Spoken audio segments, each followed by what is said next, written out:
Hey VC, it's Dr. Robert. I'm back with my latest installment. I want to give a shout out here to the Museum for Making Music. That's located just north of San Diego and well worth a visit if you're down in that region.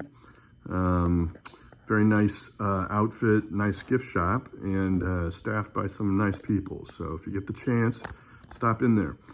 I want to give also a shout out to Mazzy.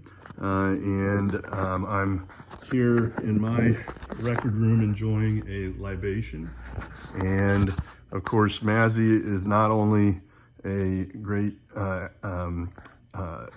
advisor and mentor regarding record collecting, he's also pretty proficient at making a martini. So just give him some credit there on both sides. So I wanted to follow up with some information about the records I repaired shown on the last installment, and I'm going to show you how those kind of came out a little bit, some of them, and just kind of finish up that installment. So hang on, that's next up. All right, so I hope this projects well. This is the stack of records that I repaired, and as you recall, we had global spinal alignment on one side, and I actually put a second book on the other side, and that's typically what I do, because some records sleeves need the upper sleeve repaired, some the lower, and some need both. And this is a great book, by the way. Well worth hunting down. Bob Dylan's lyrics. That's, of course, a big part of, I think, why he was awarded the Nobel Prize. It was for his lyrics, largely, and the fact that he put those together as a book of poetry, more or less. And you see it's not a small book. Again, body of work, quality of work. So these are the records I repaired. It's about 18 of them. I do them as they come in. It's not like I just bought 18 records with torn sleeves. I'm also, I hadn't been doing this until a few years ago. And so I'm going through my whole collection, and when I find one that's torn, I pull it out and stick it on a stack, and I usually let them build up to this kind of number. I'm just going to flip through here. This is Billy Taylor Trio. This is one of the Alan Lomax recordings from the Southern Journey 6, Folk Songs of the Ozarks. This is Bob Scobie and Lizzie Miles, Bourbon Street. That's a New Orleans blues and jazz, really fun record. This is a psychedelic record on Mainstream, The Last Nickel. You can see that's a rather racy cover, some bronze statues there. A couple of Elvis records for LP fans only, and a date with Elvis, and then Elvis's Golden Records Volume 3. And here's another 60s kind of blues psych, Houston Fearless. Very nice. This one's been featured recently several places on Instagram. Karen Dalton, In My Own Time. Beautiful record, beautiful voice, very sad life, but a great record to find. This was more or less a surfing record, Hollywood Drag by the Darts. This is a Northwest record, Paul Revere and the Raiders, In the Beginning. This is one, and I wanted to show this one. I mentioned the last time and then forgot to show that some of these are not torn, but just separated, all right, just unglued. And that's what this was. So these seams had come undone. What I used for that repair is something very simple, a glue stick. And I love these now. They make them with a purple glue, so you can see where you've applied the glue very clearly. It dries clear, so it doesn't leave any color. And, you just re-glue those, put them down, and add them to the stack. Jackie Wilson, that one you can see is still pretty rough. That was out of a library, I think, but that had torn seams several places. Johnny Cash, Ride This Train. That's one I just recently got that needed a repair of the upper seam, and I can show you here what that looks like. So this is, you got to unstick these after you've done that. A little of the adhesive will typically run off into the record cover and stick the two sides together. Very easy to separate. Sometimes it tears a little bit, but it's almost invisible from the outside, or is invisible from the outside. And then a couple of classic of Roy Orbison's, the classic Roy Orbison. And then this one I also wanted to show more of Roy Orbison's greatest hits. And this one really was a severely torn top and bottom. About half of the top, as you see, and that's now nicely repaired. But what I wanted to show is the bottom was even further, so it's torn all the way over to here. but you don't have to repair it all the way to get something that looks pretty darn nice. So you want to repair the outer edge, and it's much easier than trying to repair the entire seam. It really is very fussy when you try to do that. And so instead of doing that, I'll just repair about 2/3, half to 2/3, stop it here.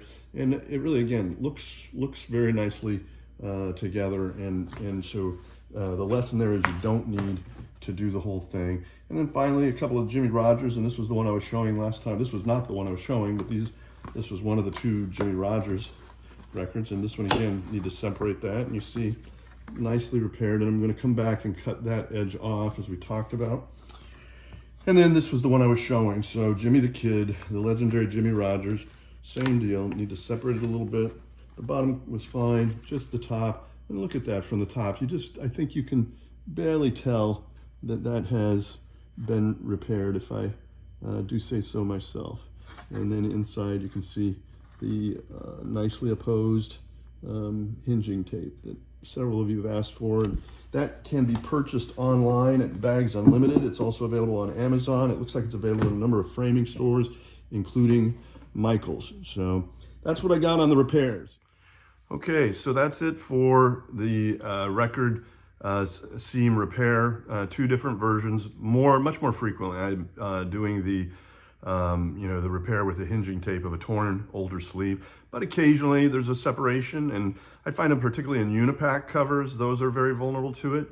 And then I find it more frequently in foreign presses, particularly British, I think, and German presses, probably from elsewhere, but it happens with the US presses sometimes too, but it's just an unsticking or a separation, and much more easily repaired.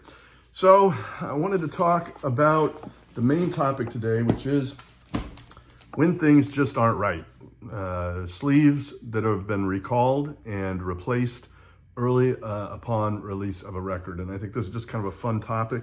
And it's got a lot of different aspects. So we'll hit on a few different ones today, a few different themes of kind of why that happens. And I'll show about 5 examples. And I intend to kind of continue to do this once in a while. So any that you know of or think of, shout out to me. It's something, and I know Mazzy loves to say it's about the music, stupid, and I get it. It's mostly about the music, but it's also, I've got to say, for me, it's about the collecting.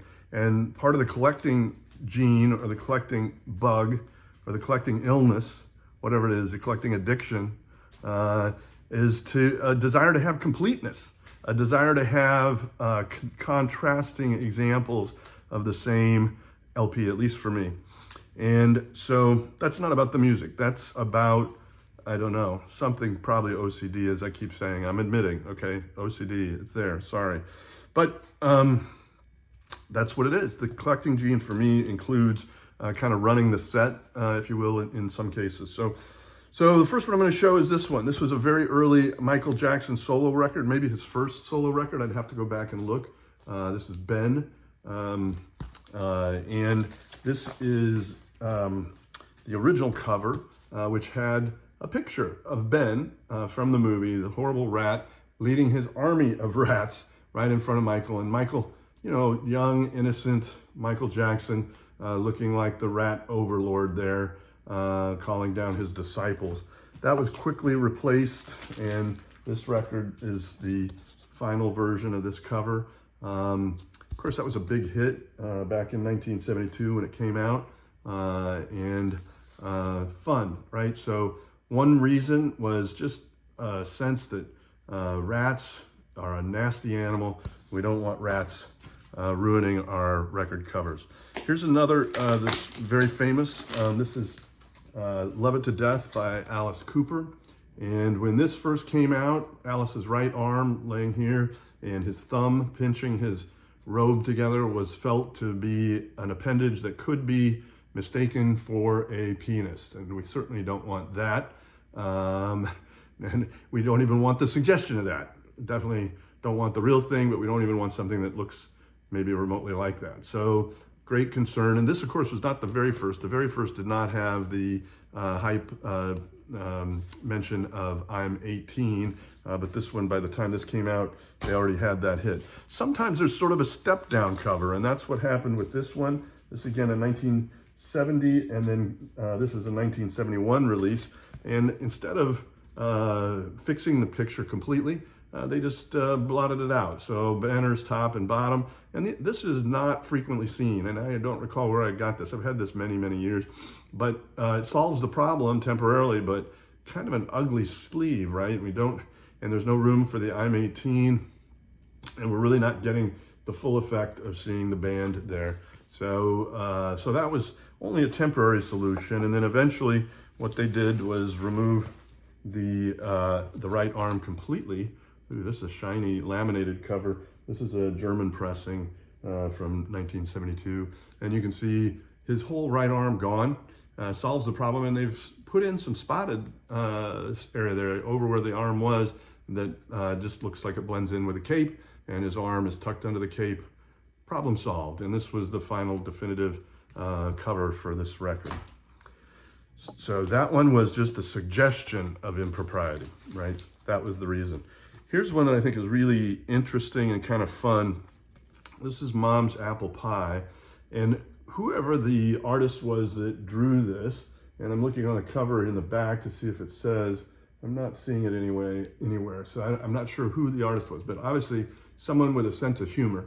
And so the picture here is the matronly woman having just baked an apple pie. You've got all of this rock and roll paraphernalia in the background here. There's a guitar over here on the table, a stack of speakers, sort of a wall of sound, and the slice of pie, which is dripping there onto the floor, drawn very much in the image of, we can say, female genitalia.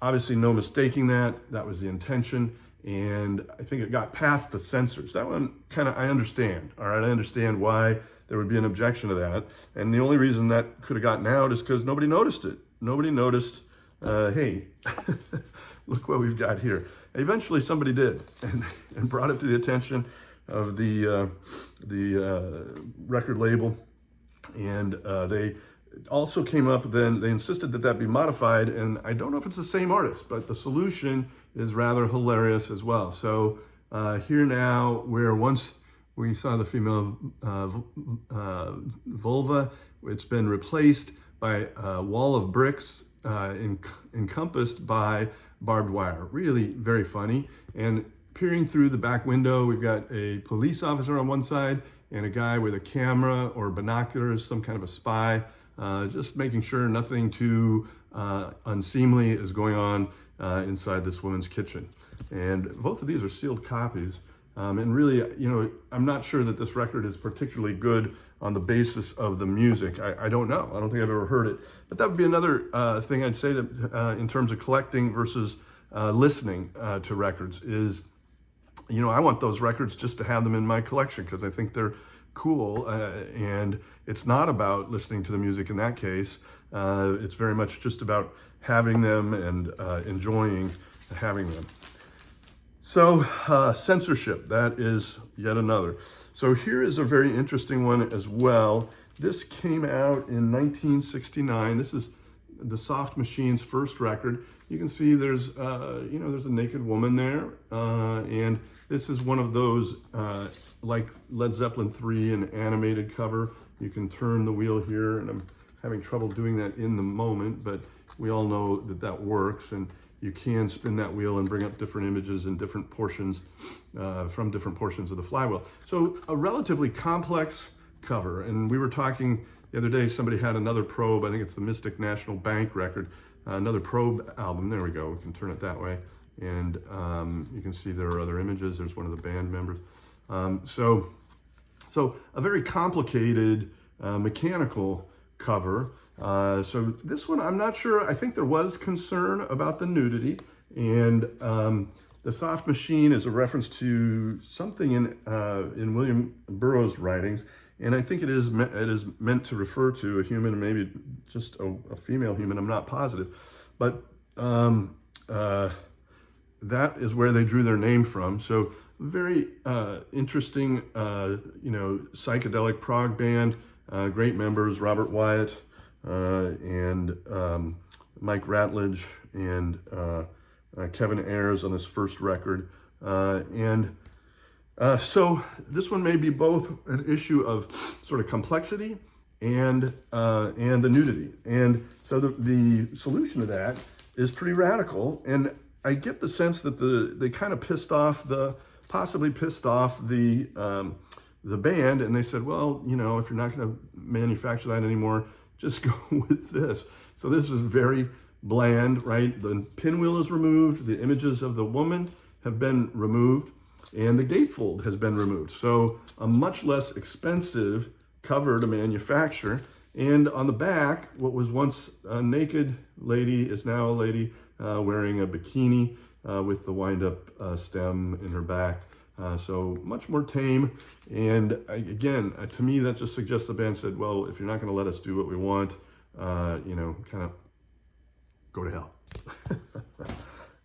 So simplicity and reducing the cost of manufacture, yet another reason why I think sometimes record album covers change early in the process. And then here's the final one I'm going to show today. This is the Live Yardbirds record, and color cartoon cover, and a very nice LP. This has Jimmy Page as their primary guitarist on it, and was really near the end of the Yardbirds tenure as the Yardbirds, and shortly after this, of course, Jimmy Page went on to found Led Zeppelin, and other members went into Renaissance. But really a great record, kind of at the height of their skills. And this one was repressed like this. And this is, it looks authentic, but it's not authentic. And it's clearly a much different and cheaper cover to make, a black and white cover. And the truth is, this is a counterfeit. This is a bootleg manufactured by somebody else. It's the same record, same back cover, same same drawing, just rendered in black and white instead of color. And so that's yet a fifth reason why we sometimes see two record covers early in the life of a record album. That's somebody trying to cash in this case illegally and without paying royalties to the producer and the musicians. So that's what I got. I'm going to come back to this topic periodically because I've got a lot of examples, and I just think it's kind of fun. To me, it's a fun aspect of collecting.